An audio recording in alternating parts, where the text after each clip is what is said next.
क्या गर्भावस्था में कॉफी सेवन नहीं करना चाहिए? क्यों?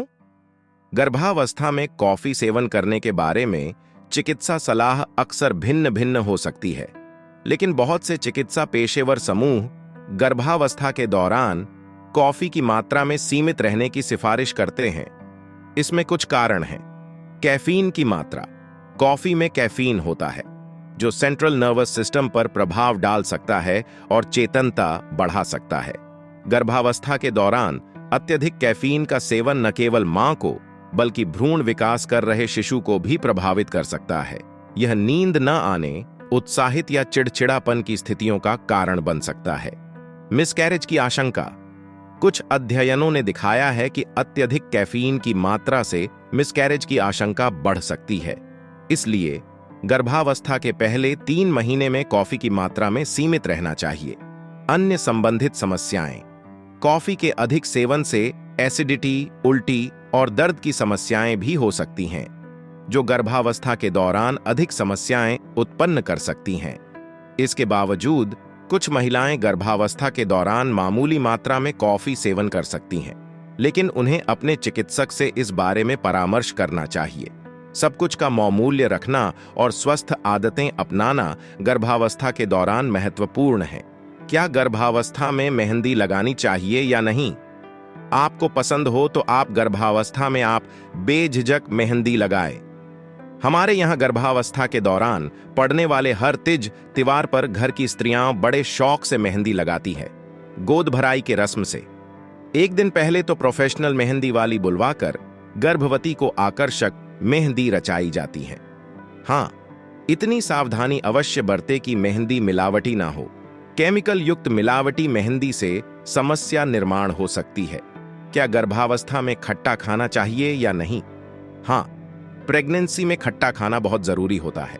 खट्टे फल और सब्जियां जैसे कि टमाटर, लीमू, अमरूद, कच्चे आम की चटनी या फिर उबले हुए चने आदि खाने से गर्भवती महिलाओं को कई स्वास्थ्य लाभ होते हैं। खट्टे फलों और सब्जियों में विटामिन सी की मात्रा अधिक होती है, जो गर्भवती महिलाओं के शरीर के लिए बहुत जरूरी होता है। इसके अलावा ये फल और सब्जियां फोलिक एसिड और अन्य महत्वपूर्ण पोषक तत्वों से भरपूर होते हैं, जो गर्भवती महिलाओं और उनके बच्चों के स्वस्थ विकास के लिए बहुत जरूरी होते हैं।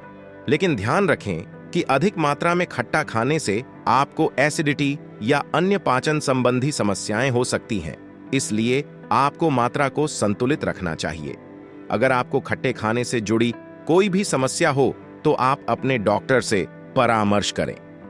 गर्भावस्था के दौरान क्या सेब खाना चाहिए? जब एक महिला गर्भवती होती है तो बच्चे के स्वस्थ विकास को सुनिश्चित करने के लिए उसे स्वस्थ खाने की जरूरत होती है। यदि आप गर्भवती हैं तो आपके आहार में स्वस्थ सब कुछ शामिल होना चाहिए। एक अच्छी तरह से संतुलित आहार जिसमें बहुत सारे फल और सब्जियां शामिल हैं, आपको और आपके बच्चे को स्वस्थ रखेंगे। इस लेख में हम एक विशेष फल सेब के बारे में बात करेंगे। आप अच्छी तरह से जानते हैं कि सेब स्वादिष्ट स्वाद लेते हैं और स्वस्थ होते हैं, लेकिन क्या वे एक गर्भवती महिला के लिए भी अच्छे हैं? क्या वे गर्भवती महिला को कोई लाभ प्रदान करते हैं? सेब का सेवन गर्भवती महिलाओं द्वारा दूसरा विचार किए बिना किया जा सकता है, क्योंकि गर्भावस्था के दौरान सेब खाने या सेब का रस पीने के कोई झांत दुष्प्रभाव नहीं है। सेब पोषण का एक बड़ा स्रोत है और मां से होने वाले और बढ़ते बच्चे दोनों के लिए अत्यधिक फायदेमंद है। उन्हें खाने से पहले उन्हें अच्छी तरह से धो लें, क्योंकि एक उच्च संभावना है कि वे कीटनाशकों द्वारा दूषित हो सकते हैं। यदि संभव हो तो जैविक सेब खाएं, क्योंकि वे कीटनाशक मुक्त हैं। सेब के बीज खाने से बचें, क्योंकि बीज में साइनाइड होता है जो जहरीला होता है। बीज जब उपभोग किया जाता है तो पेट में धीरे धीरे साइनाइड छोड़ता है जब वे पचा जा रहे होते हैं। इसलिए साइनाइड विषाक्तता के लक्षण दिखना शुरू होने से पहले कुछ समय लग सकता था। इसलिए गर्भवती महिलाओं के लिए यह सुनिश्चित करना महत्वपूर्ण है कि वे सेब खाते समय बीज को निगलना नहीं चाहते हैं। क्या गर्भावस्था के दौरान संभोग क्रिया करना असुरक्षित है? वैसे तो गर्भावस्था के दौरान संभोग सुरक्षित माना जाता, पर फिर भी इसके बारे में आप अपने चिकित्सक डॉक्टर से सलाह लेने के बाद ही करें तो ज्यादा अच्छा रहेगा। यदि आपकी गर्भावस्था सामान्य है और आपको कोई उलझने नहीं है, यौन संबंध और संभोग करने से आपके प्रसव में जल्दी जाने या गर्भपात का खतरा नहीं बढ़ेगा। यह बच्चे को नुकसान नहीं पहुंचाएगा, जो आपके पेट और गर्भाशय की मांसपेशियों की दीवारों से सुरक्षित है।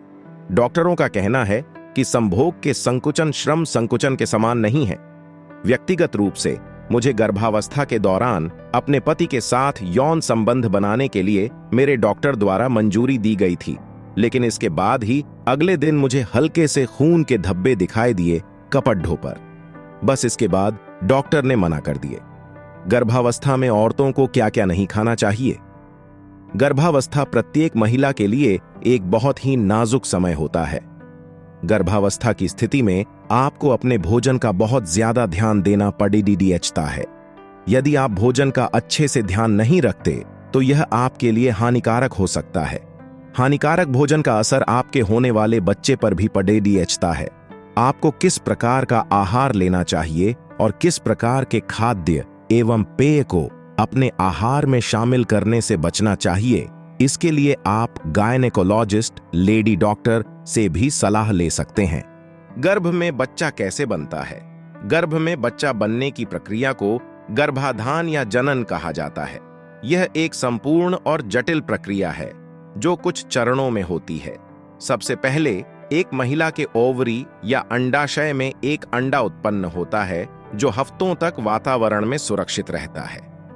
इसके बाद जब एक पुरुष अपनी वीर्य को महिला के योनि के अंदर छोड़ता है तो योनि के अंदर कुछ वीर्य को अंडे तक पहुंचने की क्षमता वाले शीघ्र ग्रहणकर्ता नामक कुछ सेलें होती हैं।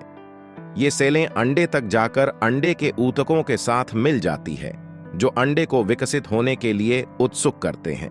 एक बार जब अंडे में स्पर्म का एक सेट संगठित हो जाता है तो अंडे के ऊतक एक संख्यात्मक विभाजन के माध्यम से अंडे का आकार बढ़ाने लगते हैं। इस प्रक्रिया को सेल विभाजन कहा जाता है। इस प्रक्रिया के दौरान अंडे के ऊतक दो गुणों में विभाजित हो जाते हैं।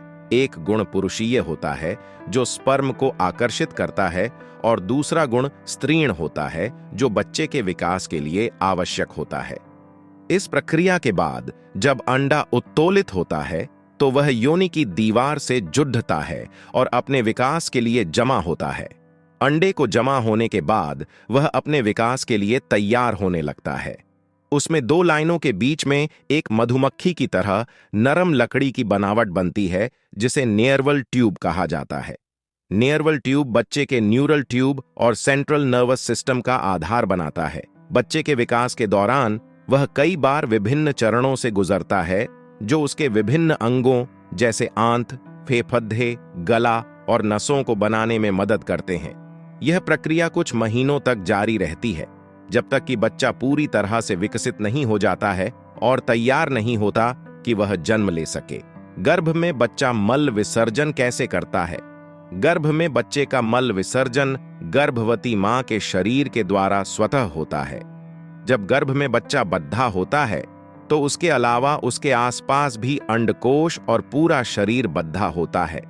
इससे प्रेशर होता है जो बच्चे के मल को निकालने में मदद करता है। जब बच्चा विकसित होने लगता है तब वह अपने अंडकोश में मल को जमा करता है। जब उन्हें महसूस होता है कि उनको मल निकालना है तब वह अपनी नाभि के निकट जगह पर दबाव डालते हुए या अपने पैरों को मोड़ते हुए उसे निकालते हैं। बच्चे के मल का रंग हल्का भूरा होता है और यह एक लचीला पदार्थ होता है। यदि गर्भवती महिला को लगता है कि उसके बच्चे का मल विसर्जन समय पर नहीं हो रहा है तो वह अपने डॉक्टर से सलाह लेना चाहिए। गर्भ में बच्चा कैसे सांस लेता है। गर्भ में बच्चा एक पानी की थैली में होता है जिसमें पूरे 9 महीने तक उसका विकास होता है और जिस पानी में बच्चा होता है उसे एमनियोटिक फ्लूइड कहा जाता है और बच्चे के विकास के लिए सभी जरूरी चीजें जैसे कि बच्चे के विकास के लिए पोषक तत्व, रक्त व ऑक्सीजन सभी गर्भनाल द्वारा शिशु तक पहुंचाया जाता है। गर्भनाल वह नाल होती है जिससे मां और बच्चा दोनों आपस में जुड़े होते हैं और मां जो भी खाती है, पीती है, बॉडी में ब्लड फ्लो होता है, वह सभी उस नाल से शिशु तक पहुंचता है और महीने दर महीने शिशु का विकास बढ़ता है। ऐसे में जब गर्भनाल में रक्त के साथ ऑक्सीजन शिशु तक पहुंचती है तो उसी नाल के माध्यम से कार्बन डाइऑक्साइड बॉडी से बाहर निकलती है, जो महिला द्वारा बॉडी से बाहर की जाती है। ऐसे में यह तो नहीं कहा जा सकता है कि गर्भ में बच्चा सांस लेता है, लेकिन बच्चे की सभी जरूरतें जब मां द्वारा पूरी की जाती है तो गर्भ में पल रहे बच्चे की जगह सांस भी मां ही लेती है। क्या गर्भ में बच्चा परेशान होता है? नहीं, बच्चा गर्भ में सांस नहीं लेता, न ही आंखें खोल पाता, उसका सिर्फ दिल धड़कते हैं। प्रसव के बाद डॉक्टर इसलिए उसे उल्टा कर पीठ पर थपकी मारता है, जिससे उसके रोने के दौरान वो जीवन भर के लिए सांस लेना आरंभ कर देता है। गर्भ में पल रहे बच्चे को संस्कार कैसे दें? गर्भ में ही देना चाहती हैं शिशु को अच्छे संस्कार, तो प्रेगनेंसी के दौरान आपको इन बातों का ध्यान जरूर रखना चाहिए। गर्भ संस्कार के बारे में तो आपने सुना ही होगा। गर्भवती महिलाएं गर्भावस्था के दौरान ही अपने शिशु में अच्छे संस्कार डालने की कोशिश कर सकती हैं। इस काम में कुछ किताबें भी आपकी मदद कर सकती हैं। जी हां, आप प्रेगनेंसी में किताबें पढ़कर भी अपने गर्भस्थ शिशु का गर्भ संस्कार कर सकती हैं।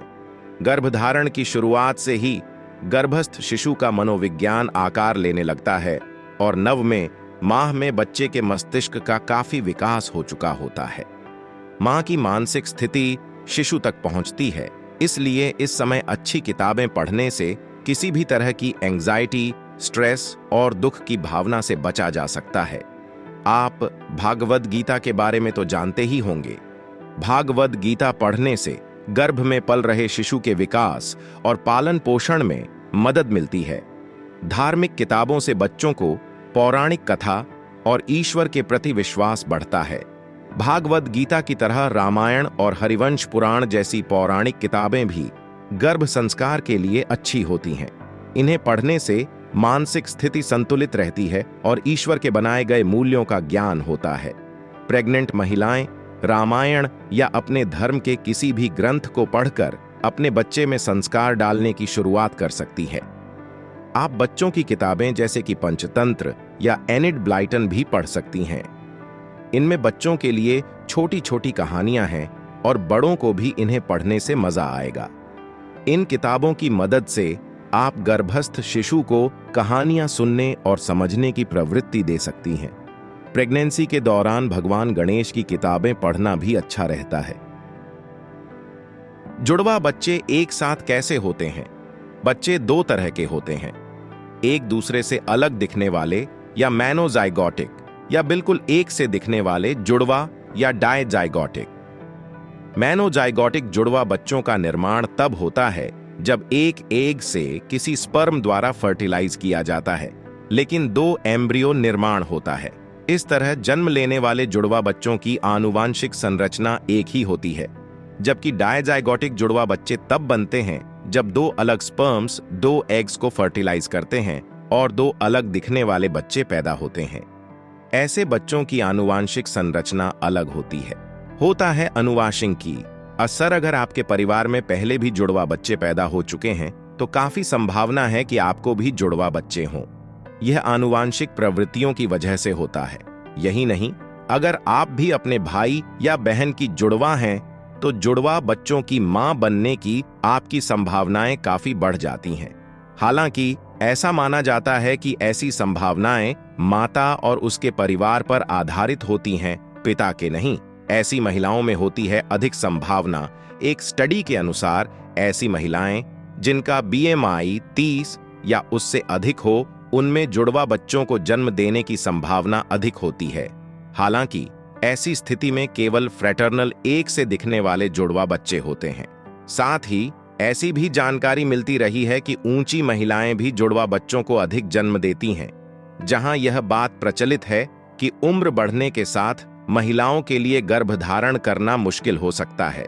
कुछ स्टडीज में ऐसा पाया गया है कि उम्र बढ़ने के साथ आपको जुड़वा बच्चे होने की संभावना बढ़ जाती है।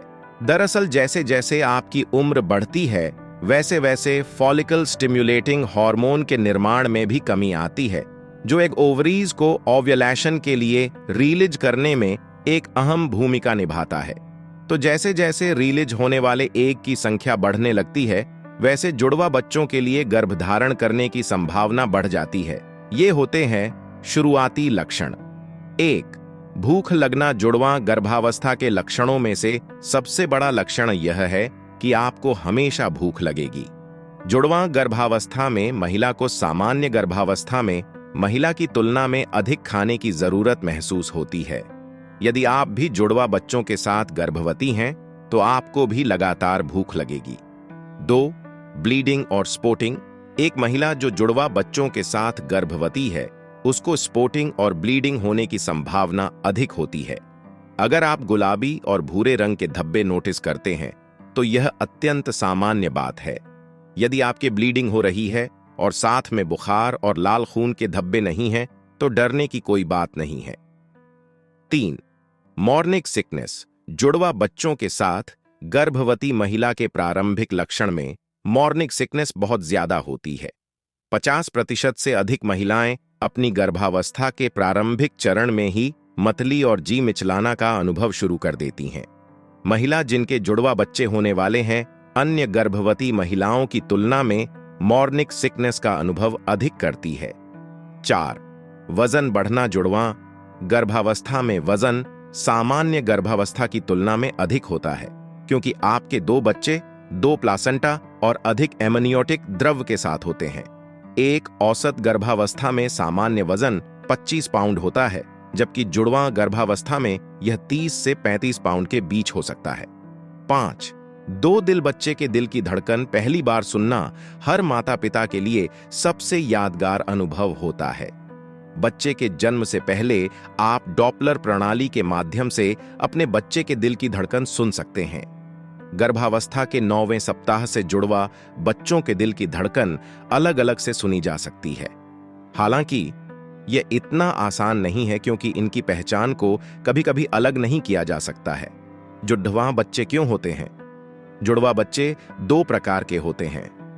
एक होते हैं मोनोजाइगोटिक ट्विन्स, जो कि देखने में बिल्कुल एक जैसे होते हैं, क्योंकि ये ट्विन्स तब बनते हैं जब एक ओवम को एक स्पर्म फर्टिलाइज करता है और फिर वो फर्टिलाइज जाइगोट 2 भाग में बंटकर अलग अलग एम्ब्रियो बना लेते हैं।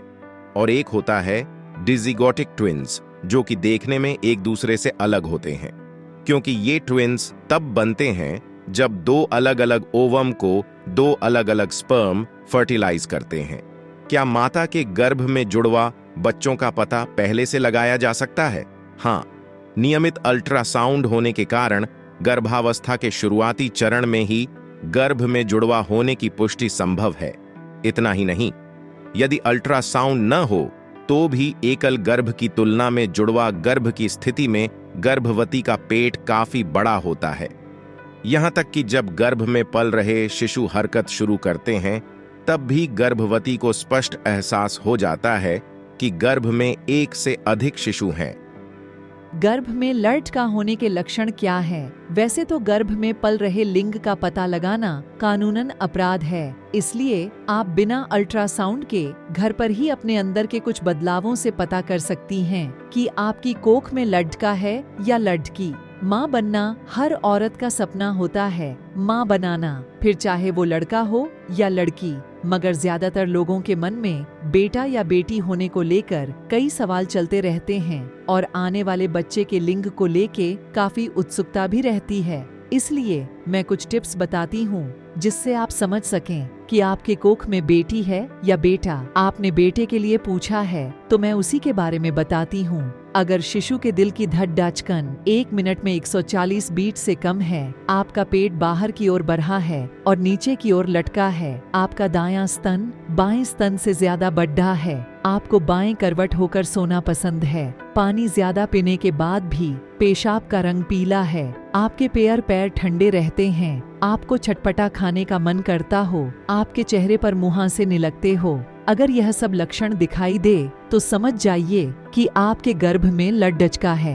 एक और परीक्षण से आप पता कर सकती हैं कि आपके गर्भ में लड़का है। इसे जांचने का एक बेहतर तरीका है बेकिंग सोडा। इसके लिए आप सुबह उठते ही अपने सबसे पहले पेशाब को किसी बाउल में रख देना है और अब इसमें 1 चम्मच बेकिंग सोडा डाल देना है। अगर पेशाब में झाग ना निकलें तो समझ लीजिए कि कोख में लड़का है। यह बस अनुमान है, एकदम सटीक तो कोई भी नहीं बता सकता, क्योंकि यह हर शरीर का अलग अलग अनुभव होता है। पर ज्यादातर मामलों में ये अनुमान सच्चे साबित हुए हैं। बाकी बेटा हो या बेटी, दोनों ही प्यारे होते हैं। गर्भ में लौड्डिका होने के लक्षण क्या है? गर्भ में लड्डिका है या लड्डकी, इसकी पुष्टि तो प्रसव डिलीवरी के समय ही पता चलती है। पर उससे पहले हम आपको बताना चाहेंगे कि ये 100% तो सही नहीं होता है, बस एक अनुमान लगाया जा सकता है। कई लोगों के साथ ये अनुमान सही निकलता है। तो आइए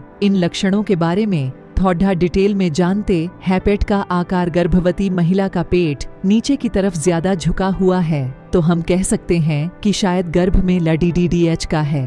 पेट का कम निकलना, गर्भवती महिला का पेट अगर 7वें महीने में भी कम दिख रहा है तो ये भी एक लक्षण है कि गर्भ में LDDH का हो सकता है।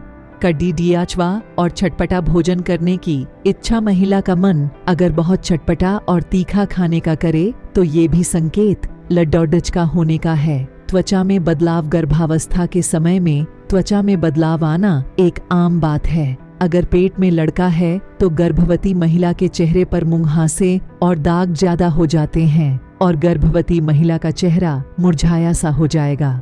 गर्भ में लड़का होने पर कौन कौन से लक्षण दिखाई देते हैं? जब भी एक महिला मां बनने वाली होती है तो उनके घर और बाहर के सभी लोग पूरी तरह से कयास लगाते हैं कि और जानने की कोशिश करते हैं कि वो महिला एक लड्डीहाके को जन्म देगी या लड्डीहाकी। लेकिन इसमें कोई घबराहट की बात नहीं। हियो आखिर है तो सब ईश्वर का दिया हुआ तोहफा ही को। लेकिन आपको यह पता होना चाहिए को जन्मे से पहले जेंडर का पता लगाना गैर कानूनी है। लेकिन फिर बहुत सी ऐसी बातें होती हैं जिससे यह पता लगाया जा सकता है कि गर्भ में LDDH का है या LDDH की। अगर प्रेग्नेंट महिला की हार्ट बीट 140 तक हो जाती है, गर्भ में LDDH की है, क्योंकि कि LDDH के गर्भ में होने में महिला की हार्ट बीट सामान्य रहती है। लेकिन यह सारी बातें संभावनाओं पर आधारित होती हैं, इसलिए किसी भी दशा में चिकित्सक का परामर्श जरूर ले लें। अगर महिला की यूरिन पीले रंग की हो रही है तो इसका मतलब उसके पेट में लड़का पल रहा है, और यदि उसका रंग हल्का पीला होता है तो इसका मतलब LDDH की होने वाली है। गर्भावस्था में अगर आपके चेहरे पे ढेर सारे मुहासे निकल जाएं, तो यह भी इस बात का संकेत हो सकता है कि आपकी कोख में LDDH का है। आमतौर पे यह देखा गया है कि गर्भावस्था में जिन स्त्रियों को खट्टा और नमकीन वाले आहार खाने की तीव्र इच्छा होती थी, उन्होंने लड़कों को जन्म दिया। जब भी एक महिला मां बनने वाली होती है तो उनके घर और बाहर के सभी लोग पूरी तरह से कयास लगाते हैं कि और जानने की कोशिश करते हैं कि वो महिला एक लड़के को जन्म देगी या लड़की। लेकिन इसमें कोई घबराहट की बात नहीं। हियो आखिर है तो सब ईश्वर का दिया हुआ तोहफा ही को। लेकिन आपको यह पता होना चाहिए को जन्मे से पहले जेंडर का पता लगाना गैर कानूनी है। लेकिन फिर बहुत सी ऐसी बातें होती हैं जिससे यह पता लगाया जा सकता है कि गर्भ में LDDH का है या लड़की। अगर महिला की यूरिन पीले रंग की हो रही है तो इसका मतलब उसके पेट में लड़का पल रहा है, और यदि उसका रंग हल्का पीला होता है तो इसका मतलब लड़की होने वाली है। अगर प्रेग्नेंट महिला की हार्ट बीट 140 तक हो जाती है, गर्भ में LDDH की है, क्योंकि कि LDDH के गर्भ में होने में महिला की हार्ट बीट सामान्य रहती है। लेकिन यह सारी बातें संभावनाओं पर आधारित होती हैं, इसलिए किसी भी दशा में चिकित्सक का परामर्श जरूर ले लें। गर्भावस्था में अगर आपके चेहरे पे ढेर सारे मुहासे निकल जाएं, तो यह भी इस बात का संकेत हो सकता है कि आपकी कोख में LDH का है। आमतौर पे यह देखा गया है कि गर्भावस्था में जिन स्त्रियों को खट्टा और नमकीन वाले आहार खाने की तीव्र इच्छा होती थी, उन्होंने लड़कों को जन्म दिया। अगर आप गर्भवती हैं और आपके पेट का निचला हिस्सा निकला हुआ है, निचले हिस्से में बेबी बम्प, तो आप निश्चित तौर पे यह अनुमान लगा सकती है कि आपके गर्भ में पल रहा शिशु लड़का है। अगर आपको इस वीडियो से कुछ जानकारी मिली है तो प्लीज़ वीडियो को लाइक कर देना, अपने दोस्त के साथ शेयर कर देना और चैनल को सब्सक्राइब भी कर देना, ताकि जो आपको नेक्स्ट वीडियो का पता लग सके। Thank you.